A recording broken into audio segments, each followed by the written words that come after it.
The stillness was the loudest thing. It was a dense, suffocating silence that had replaced the planet's usual cacophony.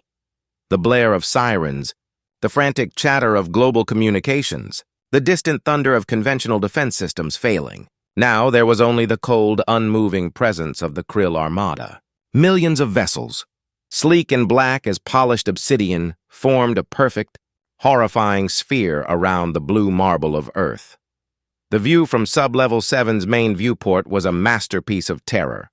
Dr. Aris Thorne, a man whose reputation as a genius programmer was rivaled only by his talent for procrastination, adjusted his glasses, the fluorescent light glinting off the lenses. He was alone, save for the hum of the vast, complex machine array that filled the chamber, the Omni Defense Protocol Terminal, or ODPT. "Status report, please, Cassandra," Aris requested, his voice a low, dry rasp against the silence. He tried to sound calm, like he was ordering coffee, not facing the imminent extinction of his species. A gentle, synthesized voice answered, free of panic. "The Krill blockade is fully operational, Doctor." Energy signatures indicate a primary broadcast initiation commencing in T-12 minutes. Analysis suggests the transmission will contain a final demand or the immediate execution sequence. Aris nodded, running a hand through his perpetually messy hair. 12 minutes. Classic Krill dramatic timing. They always were sticklers for theatrical build-up. He was trying to inject levity, but the tremor in his hand as he reached for the keyboard betrayed him. On the massive illuminated console before him, 2 keys glowed an insistent blood red.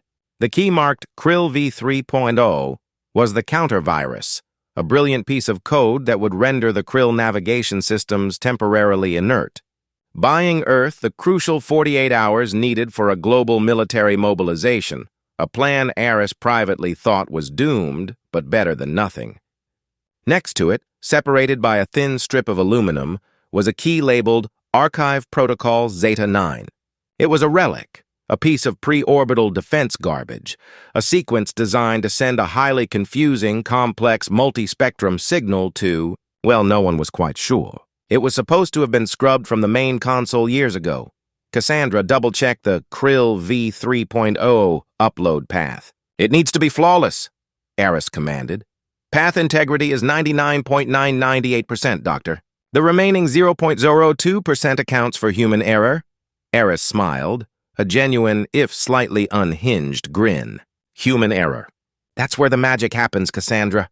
Prepare for launch. Let's show these overgrown cosmic beetles what happens when you mess with a planet that invented bureaucracy and passive aggression." He took a deep, steadying breath, his finger hovering over the correct, glowing red key. His heart was pounding a frantic rhythm against his ribs. This was it. The moment. The countdown timer on the main screen ticked down with merciless speed, 0010:47, the sheer volume of the Krill fleet. Outside was starting to register not just as a visual spectacle, but as a psychic weight. The air in the chamber felt thick, electrified by the proximity of unimaginable power. Aris leaned in, his focus narrowed to the 2 glowing buttons, his target being the one marked Krill v3.0. He had designed the virus himself, a masterpiece of digital disruption based on an obscure fractal pattern found in intercepted cryo-logistical data. It was complex, elegant, and most importantly, temporary. It wouldn't start an intergalactic war. "Just press the cosmic pause button, Doctor. The Krill are initiating primary broadcast sequence," Cassandra announced. A colossal, perfectly circular opening appeared on the largest ship in the Central Armada, focusing a beam of dark energy. It wasn't a weapon beam, but a communications array of impossible size. "T-5 minutes until final transmission completion." "Excellent," Aris murmured, adjusting his posture. He felt a surge of adrenaline, a strange, intoxicating mix of fear and professional satisfaction. He was about to cheat death not with a bang, but with a piece of beautifully written code. He closed his eyes for a moment, visualizing the code fragmenting the Krill's systems. He could practically taste the sweet victory. He opened his eyes, ready to strike. It was in that split second, as his arm was moving, that disaster, in its most mundane form, manifested. Aris had, in an effort to maintain his focus, placed his half-empty, lukewarm coffee mug right on the edge of the console. The slight, imperceptible movement of his arm preparing to hit the button brushed the mug. It didn't fall, but the sudden, minuscule shift in equilibrium was enough. The unexpected sensation, combined with the extreme tension of the moment, triggered an involuntary, sharp intake of breath, followed by an immediate, violent sneeze. Achoo! His entire body recoiled. His hand, instead of executing the clean, precise strike on Krill V3.0, slammed down with panicked force on the button immediately adjacent. Archive Protocol Zeta 9. The room didn't explode. The lights didn't flicker. Instead, the main console flashed a blinding, sickly chartreuse color, accompanied by a sound effect that Cassandra later identified as a generic success chime from a 1990s operating system. Outside, the Krill fleet remained, but the central communications aperture that was ready to broadcast their final message snapped shut. The colossal ship seemed to hesitate, its dark surface momentarily shimmering with a dull, confused orange glow. Eris stared, his mouth agape, a faint spray of post-sneeze moisture still lingering in the air. Cassandra, what was that chime? That, Doctor, was Archive Protocol Zeta 9 activation, Cassandra replied, her voice retaining its clinical calm.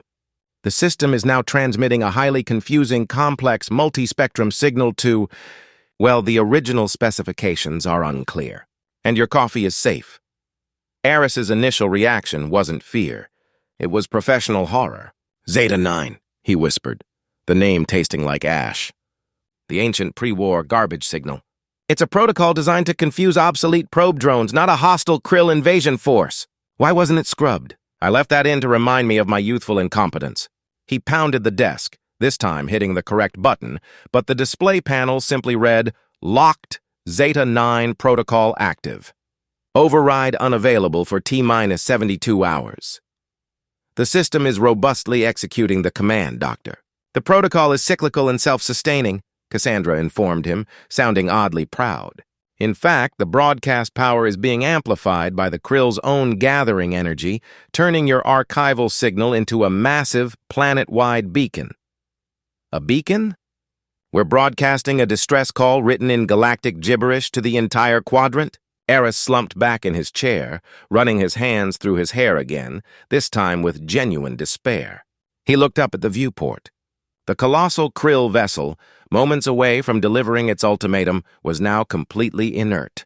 The circular aperture was closed, and the orange glow was receding, replaced by a dull, pulsing amber. It wasn't the color of attack. It was the color of extreme confusion, perhaps even computational error. Then, a new visual appeared on the main screen, overlaying the Krill fleet. It was a single line of scrolling text, translated instantly by Cassandra, emanating from the Krill flagship, Krill Primary Broadcast System. Protocol Zeta 9 not registered in Sector Treaty Index 4. Stand by for Arbitration Request Form R9B. Eris blinked. Arbitration Request Form? They were about to blow us up, and now they want us to fill out a form? It appears, Doctor, that your galactic gibberish, and when amplified by an entire planetary defense network, has managed to bypass their hostile programming and instead triggered a deep, highly bureaucratic and highly inconvenient interspecies treaty sub-protocol, Cassandra explained. They are not preparing to fire, they are preparing to consult documentation. Eris let out a weak, hysterical laugh. I didn't save the world with a brilliant countervirus. I saved the world by submitting the wrong paperwork. He stood up, gazing at the amber-lit fleet. The smile returned. This time not from hubris, but from sheer mind-numbing absurdity. All right, Cassandra. Let's see what Form R9B requires. Get me the Interstellar Law Codex. If we're going to survive, we need to learn how to fill out a form that confuses existential threats. The immediate global reaction was one of stunned, incomprehensible relief. From the scattered, hidden bunkers and command centers across the globe, the intelligence reports were flooding in. The Krill had stopped. Their countdown had frozen. Their final transmission had been aborted. Initial interpretations were wildly inaccurate. It's a super weapon. Thorne actually did it, cheered the head of the Eurasian Defense Council, broadcasting from his makeshift bunker in the Urals. The Krill have been disabled by an unknown energy pulse. We have 48 hours. The President of the Unified American States released a video statement, solemn and stirring. Through the brilliance of human ingenuity, our silent guardian has deployed the ultimate countermeasure. The enemy falters. We have shown them the true strength of Earth. Eris watched the frantic, hopeful, utterly incorrect news updates scrolling on his side monitor. He was sipping his now cold coffee, a thin sheen of sweat drying on his brow. The only accurate account was sitting right next to him, the glowing chartreuse text of Protocol Zeta 9 still dominating the main screen. Doctor, the Krill have now initiated a low-power, high-frequency broadcast aimed solely at this terminal, Cassandra noted. It appears to be the arbitration request form R9B as predicted. The form populated the screen. It was long, impossibly convoluted, and contained sections like classification of grievous offense, select 1, A, unauthorized temporal distortion, B, inappropriate diplomatic overture, C, non-standard existence protocol. Eris sighed, grabbing a stylus and a holographic notepad. They're giving us homework, Cassandra. The fate of the world hinges on whether or not I can correctly check box C. Based on the Krill's documented history of procedural rigidity, I would advise extreme caution in your selection, Cassandra warned. A faulty form submission could be classified as an act of war, bypassing their treaty protocols. Eris stared at the fleet. He could imagine the entire Krill command, hundreds of miles away, completely focused not on their plasma cannons, but on this ridiculous intergalactic multiple-choice quiz. His sneeze hadn't fired a weapon. It had triggered the Krill's worst nightmare: paperwork. Let's check the appendices. I need to find the definition of a non-standard existence protocol. I have a feeling we're about to write the most ridiculous footnote in cosmic history. Hours bled into a surreal twilight. Outside, the Krill fleet had done nothing but silently maintain their blockade. Inside Sublevel 7, Eris and Cassandra were immersed in a frantic, bizarre forensic analysis. Eris was trying to determine what Protocol Zeta 9 actually was, while simultaneously filling out Form R9B with responses designed to maximize bureaucratic confusion without triggering outright hostility. Zeta 9. Zeta 9? Eris muttered, pulling up the ancient system's archived code. The core sequence was a hash of pre-unified Earth languages, obsolete galactic navigation markers, and what appeared to be a significant amount of old commercial jingle code. It was never a weapon, Cassandra. It was a universal advertisement, he finally concluded, a wave of weariness washing over him. A universal advertisement? Specifically, it was designed in the pre-orbital era to broadcast a proof of concept for an energy drinks company to potential interstellar clients, Eris explained, reading from the code's deeply buried metadata. The aim was to prove Earth's transmission capability. It was supposed to be deleted. The signal we sent wasn't a defense pulse. It was a 50-second loop of flashing graphics and a 4-note musical sting, broadcast at planetary power levels. The Krill, masters of war and conquest, had been met not by a terrifying advanced weapon, but by the cosmic equivalent of a pop-up ad for hypercharge. The energy of 1,000 suns. The Krill's reaction is explained, Doctor, Cassandra stated. They did not retreat. They triggered Verification Protocol 78 Delta because the signal is a registered entity, a highly disruptive, uninvited commercial solicitation. According to Sector Treaty Index 4, all forms of unauthorized commercial broadcasting at planetary power levels require a formal complaint via Form R9B and subsequent arbitration. Eris laughed, a dry, bitter sound. So we're not being invaded. We're being sued for violating intergalactic spam laws. He looked at the form. He had to enter the purpose of the broadcast. He couldn't write accidental energy drink jingle. He settled on non-standard existence protocol. It's technically true, Eris reasoned, typing in the response. Our existence at this moment is certainly non-standard. He moved to the next section.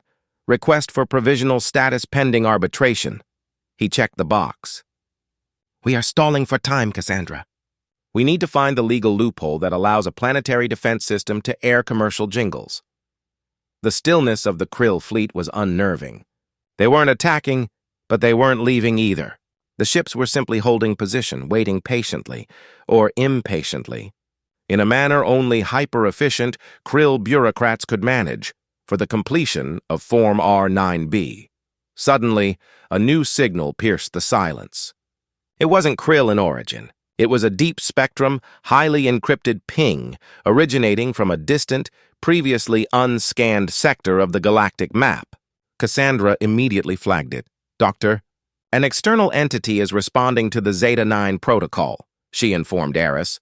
"The signal is identifying itself as the Interstellar Commercial Oversight Authority, ICOA. They are responding to the full-spectrum broadcast of hypercharge." "The energy of 1,000 suns," Eris swore under his breath. "The advertisers. They're coming to collect their residuals, or worse, their intellectual property rights." The ICOA transmission was brief, cold, and entirely automated. It overlaid the Krill fleet display with a scrolling holographic logo of a stylized, angry-looking eye. ICOA automated transmission, full-spectrum commercial broadcast on restricted treaty frequencies. Identity of broadcaster, classified as Earth, unregistered entity, provisional. Compliance order, cease and desist broadcast. Penalty assessment, pending arbitration with primary grievant, Krill fleet. Second grievant, ICOA, prepare for tripartite mediation. Eris felt his stomach drop. "We didn't just stop the Krill invasion. We called down the space lawyers and the Galactic Advertising Standards Board. Now the Krill aren't our only problem. We've got a second, equally hostile legal entity involved." He rushed back to the console, staring at the Form R9B. He had just finished the section detailing the grievous offense. Now, the form was updating in real time to accommodate the new development. A new line appeared. "Secondary grievant information required, if applicable." "They want us to fill out a form detailing the party that is suing them," Eris observed, a surreal calm washing over him. "This is insane. This is the ultimate defensive strategy, getting the enemy entangled in red tape so complex they lose the will to fight." He started to type. He had to construct a narrative for the Krill's involvement that framed the Krill not as invaders, but as victims of the energy drink jingle. The Krill were merely attempting to enforce treaty law when they were disrupted by our non-standard existence protocol, which, by the way, is a highly effective, if accidental, diplomatic tool. The situation had devolved from a planetary siege to a hostile conference call. The main screen split into 3 holographic windows. One for Eris, representing Earth. One for the Krill fleet commander, a magnificent, multi-limbed creature named Zihal, who looked deeply pained. And one for the ICOA mediator, a shimmering, golden, entirely impersonal AI construct. Grievant 1, Krill fleet. "State your complaint," the golden ICOA AI requested, its voice echoing with the cold authority of interstellar law. Commander Zahal hissed, a sound that Eris instantly recognized as the frustration of a powerful being forced to deal with trivialities. The unregistered entity, Earth, initiated a full-spectrum, non-solicited commercial broadcast, Protocol Zeta-9. The frequency utilized is reserved for final-stage diplomatic ultimatums. Their broadcast, a repeating jingle for a substance identified as hypercharge, disrupted our critical transmission sequence and caused a computational cascade in our arbitration subroutines. We demand immediate cessation and the equivalent of 10 million universal credits in penalty fees. Eris took a deep breath. Time for the defense of the millennium.